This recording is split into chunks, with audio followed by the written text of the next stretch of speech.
सगळ्यांना मी प्रणाम करतो. आझाद मैदान हे चळवळीतील भागाच्या यशाचा मूलमंत्रच असतो की तो इतिहास आपल्या साक्षीला आहे. मी आलो त्यावेळेला खंडेराव जगदाळे सर बोलत होते आणि त्यांनी सांगितलं की आपल्याला मिळूनच सगळं मिळालंय. जगदाळे सर आपल्या देशाला स्वातंत्र्य सुद्धा मिळून मिळालंय. त्यामुळं या ठिकाणी महाराष्ट्रातून आलेले दिसत आहेत. सगळीच या महाराष्ट्राच्या शिक्षणाच्या क्षेत्रामध्ये पाठीमागच्या साधारण 25 वर्षामध्ये आझाद मैदान ज्यांचं मूळ घर झालंय अशी मान्यवर मंडळी या ठिकाणी आली आहे आणि त्यांना सोबत देण्यासाठी तुम्ही सुद्धा सगळेजण आलाय.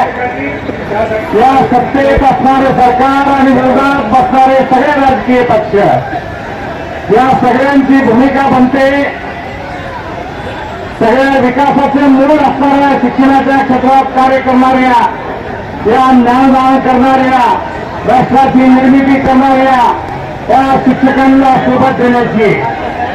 पण ती किती चालढकल करावी, किती चालढकल असते हे खूप वाईट या ठिकाणी महाराष्ट्रातलं चित्र दिसतंय.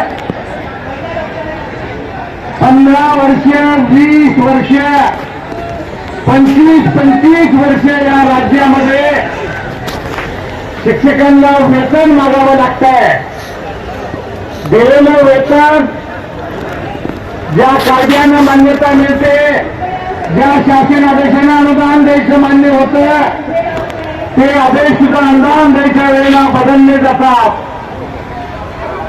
दिलेला टप्पा हा पाठीमागच्या 40 वर्षात आपोआप वाढत असताना 10 वर्ष 5% सुद्धा वाढले नाहीत. या राज्यात सत्तेत बसणाऱ्या आणि विरोधात असणाऱ्या सरकारला आणि पक्षांना लाज वाटावी अशा पद्धतीचा कार्यक्रम या ठिकाणी सुरू आहे.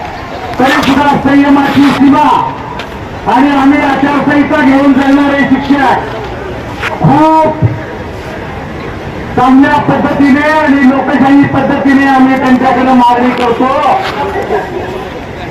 आणि काही चांगली माणसं सुद्धा देण्याची भूमिका या ठिकाणी येऊन व्यक्त करतात.